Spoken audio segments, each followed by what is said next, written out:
Hey everybody, this is Eric Dempsey with Dempsey's Resolution Fitness here at the Ranger Joe's God and Country Show. And this week, Dr. Joe and Miss Pat are out of the net, so that I'm holding down the fort all by myself. So bear with me. Got some good topics for you today. But first off, our hearts and prayers go out to all the victims of and families of the Las Vegas shooting. Terrible stuff. Got to pull together and be vigilant, right? So thoughts and prayers out to all of those affected. Be safe out there, and unity rather than divisiveness, right? Okay. Moving on to today's topics in the health, fitness, and nutrition arena, we have emotional eating triggers, okay? A lot of people who suffer from emotional eating have certain events, certain triggers that are either internal or external, right? And they cause them to modify their behavior a lot of times in a very negative way, right? So, when you have an emotional eating trigger, it can be either conscious or subconscious, and you may not even realize you're doing it, and you may have been doing it for many years. So, you have to catch yourself and try to think about all the stuff that's going on causing you problems, and what is the effect that it has on your behavior. What kind of behavior is the outcome of these stressors or triggers? All right, so when you think you have one of those issues, there's two main ways of dealing with it according to my lifestyle weight management handbook. One of them is called to adapt, and the other one is to call avoid. So adapt or avoid, okay? But backing up, if you think you have an emotional eating trigger or series of triggers that could be internal or external, first you have to, identify the problem. You have to admit that you have an issue. You have to try to identify and narrow down what triggers, internal and external triggers, cause you to do something that you don't want to do, that isn't good for you. Like, I'm going to eat a whole box of chocolates and drink a gallon of wine because I got triggered by whatever, my ex-boyfriend or, whatever. So you have to identify, does it exist? Is it really a problem? Is any of this contributing to you not meeting your health and fitness and nutrition goals? So once you've identified the trigger, and then you have to, figure out, okay, what can I do to adapt this behavior away from the negative and start doing something positive instead of continuing on down that road? Remember the definition of insanity, right? You're banging your head against the wall, blood's pouring out, but you think something's different's going to happen, each time you do it, right? That's insane. So, same thing with the emotional eating. You can't just say, oh, yeah, I acknowledge the problem. Now let me go drink my gallon of wine and eat my box of chocolates. You got to change the behavior. You got to take action after you acknowledge the problem. Once you've identified it, what the trigger is and what the behavior is, the undesired behavior, now we have to start talking about adaptation. Okay, we need to change our behavior, and turn this negative into a positive. All right, so you got to work on adapting and overcoming, so you can beat this, basically a hazard or an obstacle to your plan, right? Because this is holding you back, for reals. And so after you've tried to adapt your behavior to circumvent this thing, then we need to look at, okay, if you can't do that, you may be able to do that with some traits, some triggers, and some behaviors. But then there's a point where, okay, now you have to just simply avoid. If you can't adapt and overcome, then you have to avoid it. And you have to take your path needs to take you away from triggers, okay? And this is all psychology stuff. I'm a food psychology coach. I talk to people about fitness and nutrition and health every day. And one of the hardest things to deal with is the emotional, the subconscious, the mindset, the behaviors, the lifestyle. And so I've taken certification courses in each one of those topics. So when I talk to people, it's not just about, oh, eat more protein and go lift heavy weights. that's a big part of it, right? But if your mind ain't right, you might as well forget the whole thing. If your mind ain't right, you're done. It doesn't matter what you embark on as far as a program. You could be, the CrossFit Super Ninja, but if your mind ain't right, you ain't gonna make it. You ain't gonna last, because it's about the consistency. It's about lifestyle, right? We're talking the long duration. This isn't a fierce, sudden battle. This isn't react to ambush, drive through the ambush zone, wipe out the enemy, consolidate, reorganize, and move out. This is the long struggle called life. And you have to pace yourself.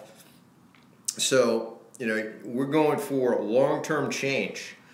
And once you make these changes, hopefully there's no going back. You don't want to be going backwards ever, right? So, emotional eating triggers. Figure out what they are. A lot of people suffer from them. It could be internal, external. It could be the thought of a loved one who passed away, maybe certain anniversary dates. It could be, anything, right? It could be an external thing. Every time your boss yells at you, it causes you all kinds of problems, and you go out and you eat something bad. You do something to seek some kind of relief. Now, people do this, the emotional eating thing. It's a form of like, it's kind of like an addiction. It's kind of like a, they're going to do this to alleviate suffering, to make themselves feel better.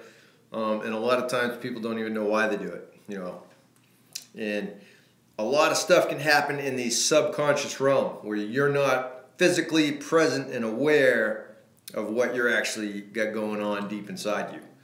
And so part of the mindset training that I teach, you got to get deep inside, deep in those scary caves where all the bad stuff lurks, and you got to go in there with your flamethrower and just nuke it out, just burn it to the ground. Because until you conquer your mind, like they always say, free your mind and your glutes will follow, right? That's how it goes, not the other way around. So emotional eating, identify them, internal, external, adapt or avoid, and you got to make a conscious effort, just like part of your workout plan or your nutrition plan. You got to address your problems, okay? So, people tell me I'm overweight and I'm fat, and I, get upset, and so I go eat a box of Ho-Hos or something. And I'm serious, that really happened. Like, I was very distraught. But anyway, that's a different story. So, yeah, that was a funny one. But, yeah, I actually had that happen to me. But that's an example of, like, a simplified version of it, right? So when people make fun of me or call me names or, bully me, then I have this reaction where I got to go run and hide and cry, and I got to go eat something bad to make me feel better, and then, and then of course there's all kind of stuff that comes after that. Then I feel guilty, and then you start heading down different roads, right? Some people go down the eating disorder road. Now I feel guilt. I have a guilt complex, and now I have to purge myself. Now you start going into, the whole, the bulimia thing and the anorexia stuff and all this other stuff, right? So anyway, you got to nip it in the bud. Once you realize you got something going on, a trigger that causes you to do a behavior you don't want, you got to fix it, right? And it starts with going and addressing the problem. Okay, I do have a problem. This is what it is. This is the cause and effect. The A plus B plus C equals this. And then you start taking action to adapt your behaviors, to conquer it, or to avoid it. Either way, it's got to be dealt with, okay? So that's just skimming the surface. This is a very complex, broad, deep topic, and if you really have some deep issues with this stuff, I definitely recommend seeing a professional to help you with this. I'm not a doctor of psychology or a licensed psychologist. I'm a food psychology coach. I merely talk about the concepts, basically the big picture, zoom out, and then if you got something really deep inside that topic, you got to go see a professional, licensed medical professional, okay? But I show you the path to self-exploration, self-empowerment, so you can identify the problems and start taking action. And some of the actions might be, I can't handle it on my own, I have to go get help. And that's fine. There's nothing wrong with that, okay? So emotional eating triggers. If it applies to you, rock and roll. If you see somebody else that might have them, address things. And of course, all these kind of topics, you got to be very cautious how you approach things. You don't want to make comments that are going to, be a trigger by itself, right? Don't be the trigger. Okay.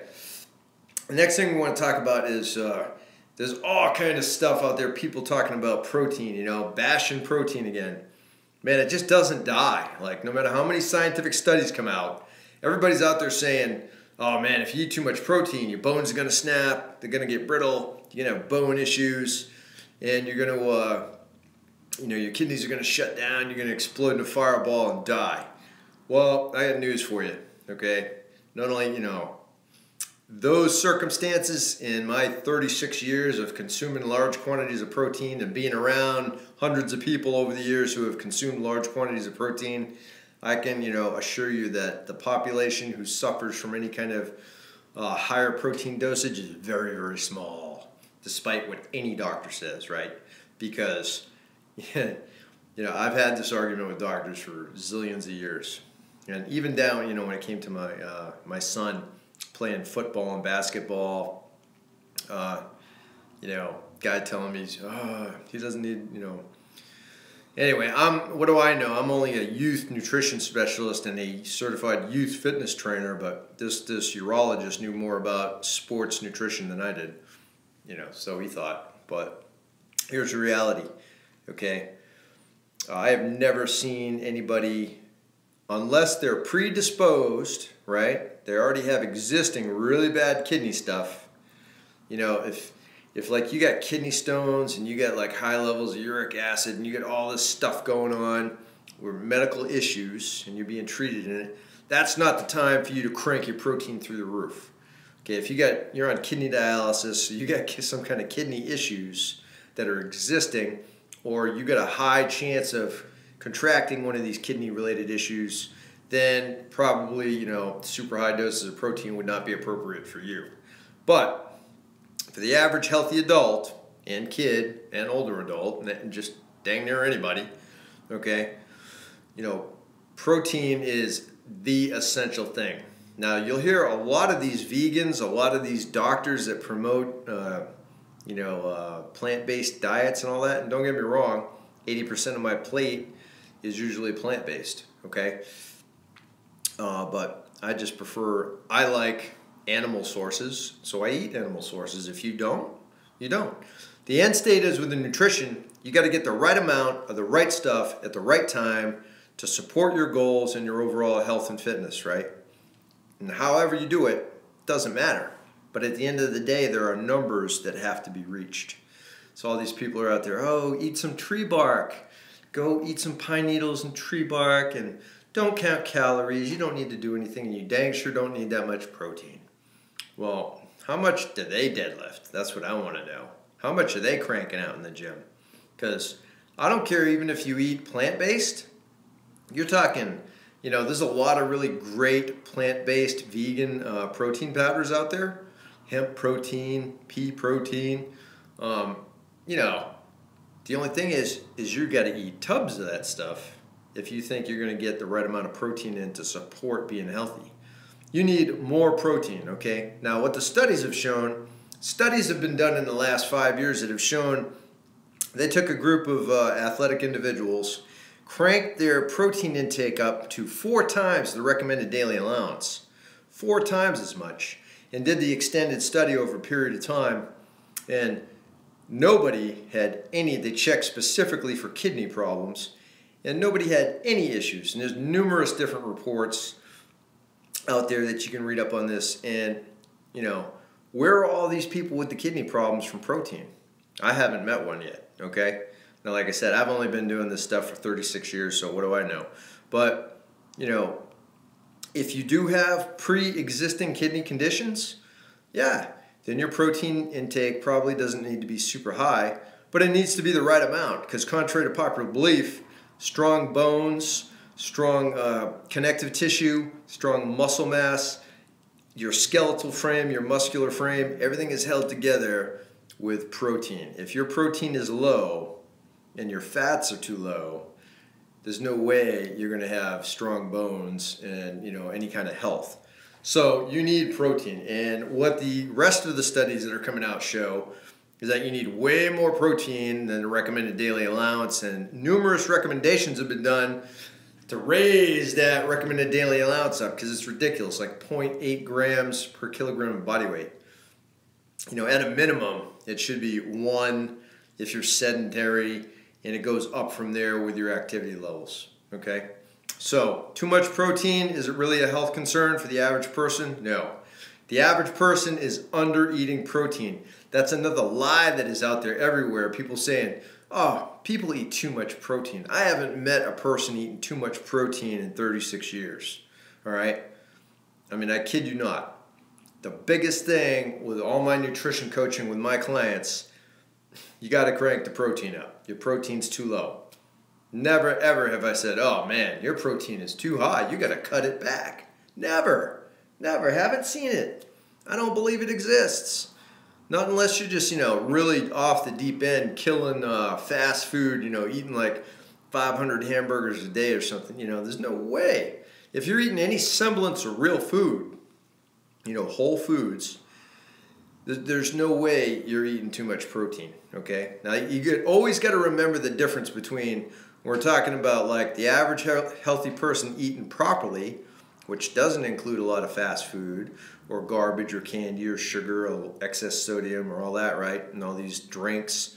We're talking about whole foods, lean proteins, good fats, fibrous carbs from vegetables and fruit, right? Yes, those are carbs. They're fibrous carbs. That's what they call them. And, if you're eating your food, and that's where all your food should be coming from, those kind of sources, right? So if you're eating that way, getting enough macronutrients and micronutrients out of whole foods that are nutrient dense, don't have a lot of calories, you gotta eat a ton of it to get your numbers, okay? And I rarely see anybody, I've never seen anybody overeating good foods. I mean, go take some chicken, like break up some baked chicken, get some raw almonds and get some broccoli, right? And break off the heads of broccoli there and just go to town on it and see how much you're going to overeat with that. Because the reality is you're not even going to get close. You're going to get a couple handfuls maybe in, and you're going to be stuffed, and you're going to be drinking some water and walking away. And the calorie intake, a couple handfuls of each, ain't going to amount to a hill of beans, okay? So you're not eating too much protein. Unless you have pre-existing kidney conditions, it's just a blatant lie trying to get you to buy their plant-based either supplements or books. And the average person needs much more protein, much more good fats, and less refined processed carbohydrates, right? You need the right amount of the right stuff in the right time. And also understand too, if you don't understand any of this, feel free to message me. You can email me at eric@dempseysresolution.com. You can text me at 706-573-4236, or you can just head over to Facebook, hit my Dempsey's Resolution Fitness business page, message me there, or you can even hit me, Eric Dempsey, on any of the sites and message me through whatever means is convenient for you. Now, keep in mind too, excessive, some people just start messaging me and asking for all this stuff. This is my job. I give a couple freebies out, and then after that, you're gonna start paying for the answers, all right? Because I didn't go to school. I haven't been doing this for over 3 decades, so I could make less money, right? Who does that? Not me. So people take advantage. I do give way more free stuff out, and you can find a lot of the answers right on any of my social media pages. Go check them out. Dempsey's Resolution Fitness, you can find them on just about anything. Or Eric Dempsey, across the board. And Google+, Instagram, YouTube, a lot of my usernames on some of the things is Eric D6. Eric, E-R-I-C, Delta 6. Okay, you can hit that on Instagram. And probably hit that on,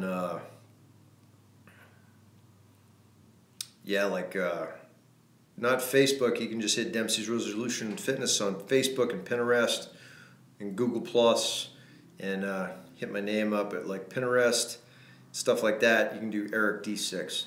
Anyway, tons of free stuff on there. You know, you can contact me if you have questions about this stuff, but too much protein, no.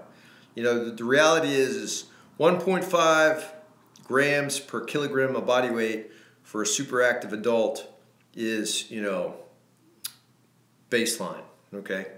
You know, 1.2 to 1.5. Extensive athletes go higher than that, but, you know, if you're an active person, you know, anywhere from 1 to 1.5 is probably somewhere in the bracket of where you need to be for, you know, reality. And that's what modern science in the last couple years has been showing. And you can look it up. It's all available on the internet, Google Scholar, right? Beautiful thing. Tons of studies on there that show all this stuff. All right, so that's the deal with protein. If you're eating whole foods, unprocessed foods, you know, good proteins, don't worry about it. You know, you probably need more, especially if you're eating like baked chicken or something. Come on, how many pieces of baked chicken can you wolf down in one sitting? I'm not talking about fast food stuff. I'm talking about like a homemade baked chicken breast. You ain't gonna eat. I eat that stuff all the time. It's hard to get a whole chicken breast down. You know, just one. Okay, even when you're hungry, it just fills you up quick. Protein and fat satiate you quicker. All right. Next thing is. There's another, you know, I've seen several health, fitness professionals, doctors saying that, you know, the way you lose body fat is by breathing through respiration. See, we're burning fat right now. We're burning fat coming out of my mouth. Fat's just flying out everywhere. See, I'm getting leaner by the second. What an absurd, like, really, people? There's, you know, professional people out there that's saying this stuff. You're losing body fat by breathing. Now, here's the truth behind it, right? There is all the biochemical and all the super high-speed stuff that your body does, right?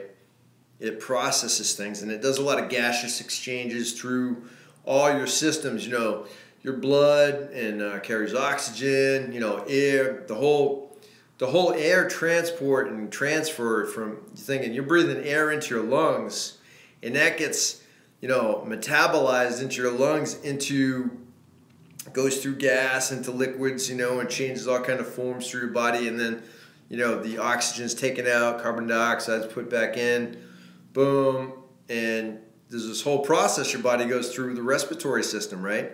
Your whole cardiovascular, cardiorespiratory, all that stuff is amazing, right? That you can even do that.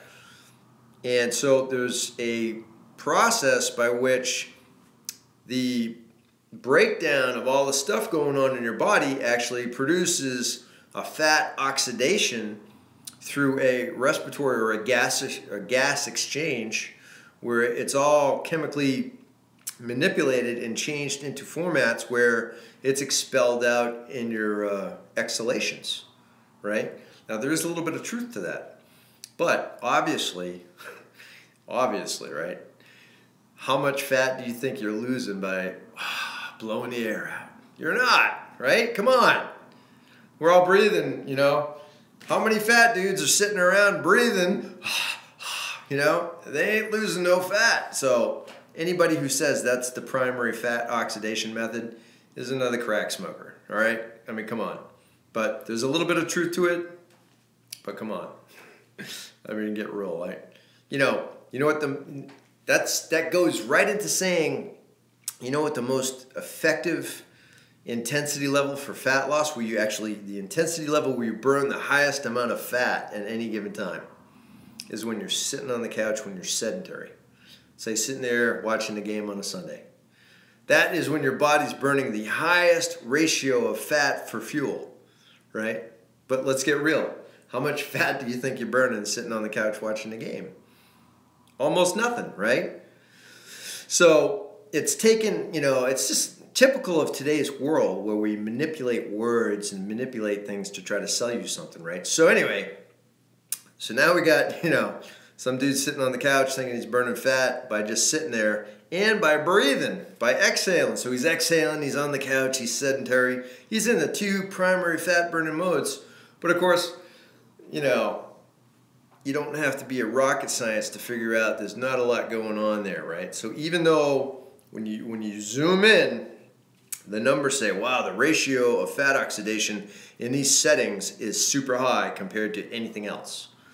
But the total fat oxidized is next to zero. That's the part they leave out. They leave that part out. You know, the rest of the story, right? So don't sit there and say, just sit still. I'm watching the game, honey. I'm losing fat. It ain't happening, all right? It ain't happening. Okay, the reality is how you burn fat is there's a three-tiered system for actual fat oxidation. Okay, it's called mobilize, transport, and oxidize. Okay, you mobilize the fatty acids. You get them out of the fat cells, the adipose cells. And then you transport them through the bloodstream, right? And you get them to the muscles. And in the muscles, this thing's called mitochondria, which are the little supercharged command centers in your body that do all kind of great stuff.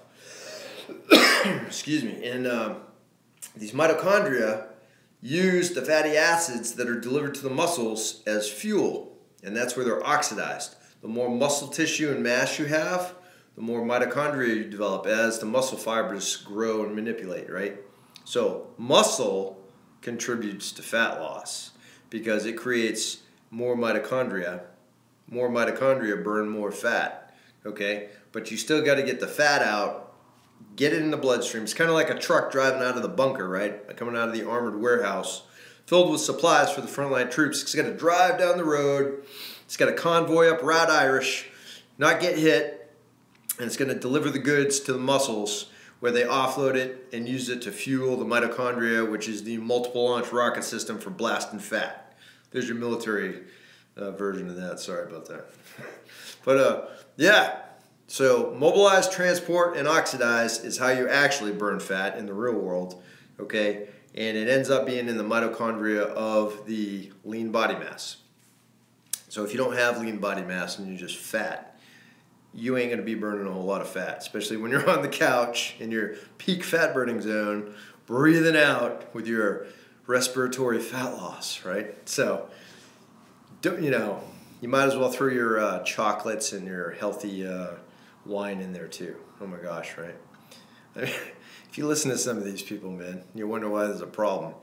So, skip all that, okay? Remember, the real things that work: eat whole foods, right? Lift heavy and sprint, okay? In whatever capacity you can do all that. All right. So, body fat through respiration, true in context. There is a science-based version of that. There's a microcosm of truth in there. You do, these little tiny amounts of fat is oxidized through respiration through this big biochemical process and changing of gases and stuff. But obviously it's not much, okay? So don't get wrapped up around that. Okay, last thing we'll talk about today is food journals. Food journals. Yeah. Everybody's like, don't count calories. You don't need a food journal. Listen to your body. Oh my gosh, right? Okay, that's all fine. I mean, it's all fine. Is it working? Okay, it's only cool if it works. Remember, when they say, oh, that's stupid, right? If it works, it ain't stupid. If it works, it ain't wrong. If it works, there's nothing wrong with it, right? If it don't work, then if you keep trying to do it, then you can start talking about stupid and, stuff like that, right? So food journals. If you're having a problem and you can't figure out what's going on, you need to get a piece of paper out and write down what you ate for the last week. At least do a day. Give me an honest day. And if you can show me an honest day that's average, not a high day, not a low day, but an average day, this represents me, 5 out of 7 days a week, okay? Okay, then I can immediately look at that and tell you exactly where your problems are. With the macronutrient ratio, with your calorie intake, the whole thing. If you don't ever write it down, then you're just like, well, I thought I was eating good. I wonder what's wrong. Well, you never figure it out because that's all you got. I don't know. So you don't want to be that guy. So do a food journal if it's necessary. If you're not making the progress that you want, then you need to start looking at, yes, I need to count calories and I need to start doing a food journal. Because number one, You know, everybody dang sure goes and counts those calories when you get on a treadmill, right? Or you go to a step class and you get your little heart rate monitor on. You're like, I burned 10,000 calories. Woo! How much did you eat today? Oh, I don't know, not much. I ate really good. You know, I had celery with some organic peanut butter and really? Okay. How much were you supposed to eat? For your goals, whatever your goal is, how much are you supposed to be eating? Do you know?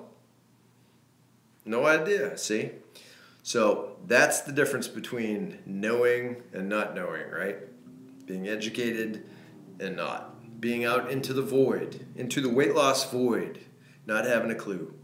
Shamelessly wandering down the halls of atrophy and just not accomplishing nothing, right? Eat more, if you talk about like eating more carbs and cutting back on fats and proteins because they'll kill you, you're doomed. If you follow the traditional methods, you're doomed, okay?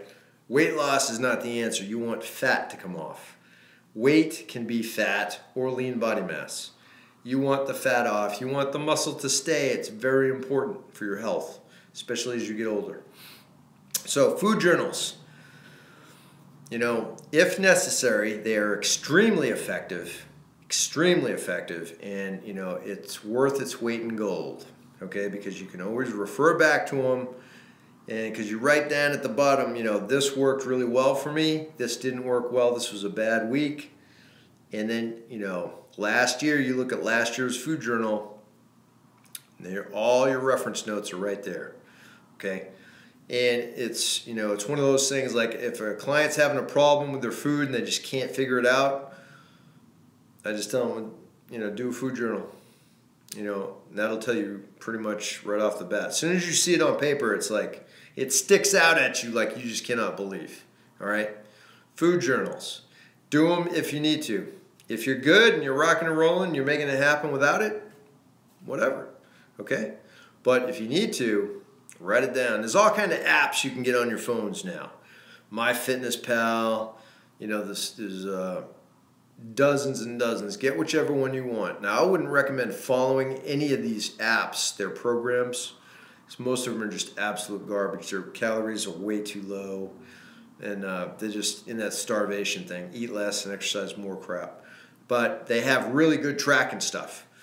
So all you got to do is track it. You don't need to follow all their crap. Just track it, get the numbers, get the printouts, and it's really cool. You can do fitday.com, MyFitnessPal, all that kind of stuff, right? And get a food journal kicking. You know, I tell people, hey, if you're struggling, if you're just figuring this stuff out, what about once a week? Every Wednesday, I want you to write a food journal, or Thursday or Sunday or whatever day you want, just one day a week. Can you do one day a week for an hour? While you're doing meal prep, fill out your food journal for the stuff that you ate. Not the stuff you're gonna eat, but the stuff that you already ate that day. And fill it out. And you know, you want a complete day, so fill it out at the end of the day. And then once you print that off and look at it,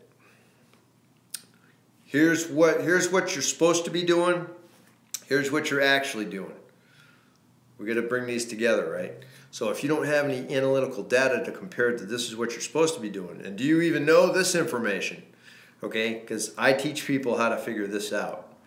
And then I track people's stuff, what they're doing, and I show them the path to bring them together so you reach your goal. Does that make sense? Okay, so food journals, if you need it, I would recommend it. It's really, really good tool, at least in the beginning until you get a handle on it.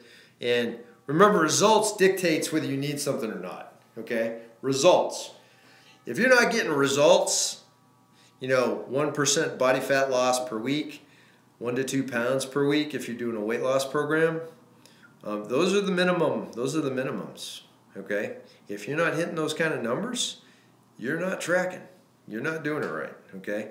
And the longer you're skipping around, not figuring it out, you're going to plateau, and then the number's going to screech to a halt, and then you're going to, you know, go through the whole cycle, right?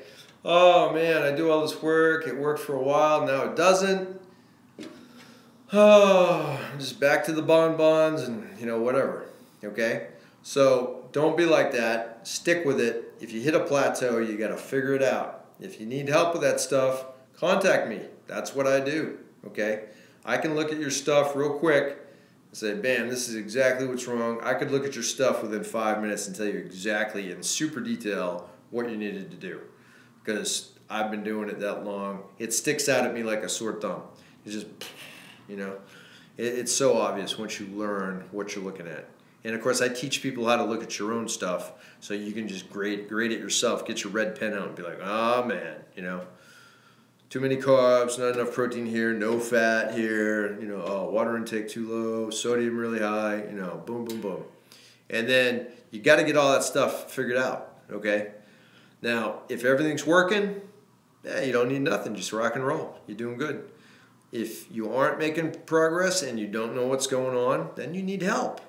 And you need to start doing things like food journals and counting calories and figuring out what you're doing and what you're supposed to be doing and how to get there. And I help people find out all those answers and walk that path with them.